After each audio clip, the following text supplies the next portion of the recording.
Hello all. So I've got my 2007 E93 330D here, and noticed something on it. Quite sure the thermostat's gone on it. The temperature is not going above like 60-70 degrees or something. I think at a push, it took quite a bit of driving and harsh aggressive driving, and I got to about 80 degrees, but I didn't go anything over that. And miles per gallon are very low as well. I'm a very easy driver, and it's only just about got to 20 miles per gallon, which I built up from about 15 miles per gallon. So just looking at it, that's what I'll have to do. I'll have to change the thermostat. Now what I'll do with it is do the EGR thermostat at the same time. And the ones I'm using, I can show you, is I've got, I'm not sure how you pronounce it, Bear, whatever they're called. After quite a bit of research and some extensive internet debates, it transcends that they're the best ones to be using. Some other brands apparently are just useless, like Circoli or Circoli, whatever they're called. Just no point going down that route. So this is the one that I shall be using, and we'll see how we get along.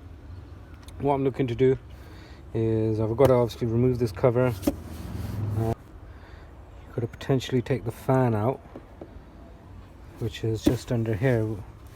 I'm going to see if I need to actually do that, because I might just be able to get to the main thermostat from here anyway, but we'll see how we get along.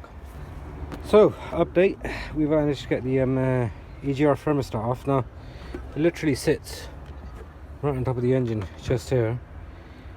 Now this pipe sits just above. I don't really want to move it too much, but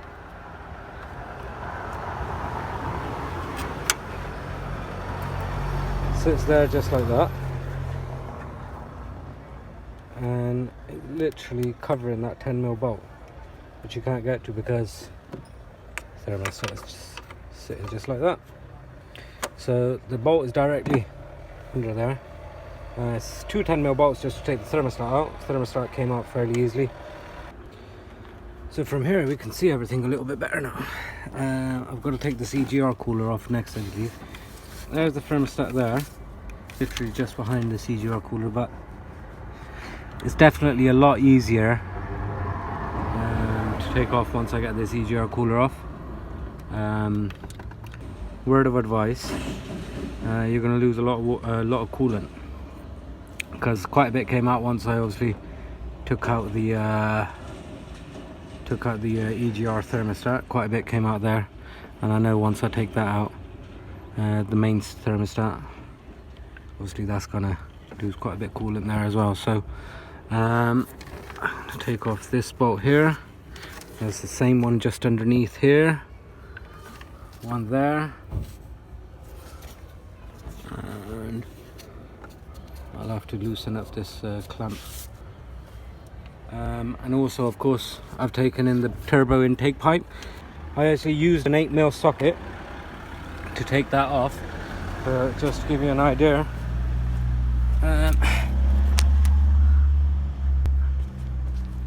Type of bolt is actually one of these, so it's not actually an 8mm bolt. Yeah, so just be wary of using an 8mm socket if you do. So yeah, I think the EGR cooler, we've got it off.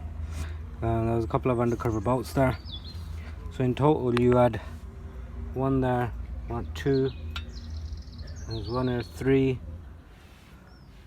there was one underneath here, so 4, 5, and then obviously we had to take the clamp off. Also you had the clamp on, this is the pipe going to the thermostat, so you had that one to take off as well. So now we've got the main thermostat to put on, and take the other one off and put this one on. So counting the bolts, looking at it, I think it fits in, and yeah, by the looks of it, that's how it'll fit on. So we've got the 1, 2, 3 and 4 bolts, and obviously that clamp there I've loosened, and we've got one this side which I've already taken off, and then boxing it all back up together. I always like to put a slight bit of, like, obviously some sort of sealant. You can use like grease or sealant or something to make sure you stop any kind of potential leaks. Obviously nowadays you've got the gaskets built in, so this has you've got a rubber ring here, and on the new stat, I can show you on the old thermostat actually, there's a little ring that has come with my new thermostat on the EGR valve, which fits in just there. So just obviously bear in mind, make sure those are all good and well. Always gotta sand down the outline, so I'm gonna just make sure I tidy up all the edge so we don't get any leaks when I put that together. So I've had the thermostat fitted. It's been running for a few days now, all being good and well. Staying at a very healthy between 88 degrees and 92 degrees. You can see it's sitting on 90 at the moment. So yes, the thermostat's definitely been a treat. The only thing in terms of when you're filling up the coolant, there's the bleed nipple, which is the little Phillips screw. It's quite a big one. It's a plastic screw that just needs to be unwound. So once you've done that, fill in the coolant, and that should get rid of any airlocks. And then obviously the standard procedure to rid of an airlock is put the heating on, put it on this setting number 1, have the temperature all the way to the max, and once you've got that in there, just let the car run, warm up, and that should rid of any airlocks. So yeah, I hope that helps. Thanks for watching.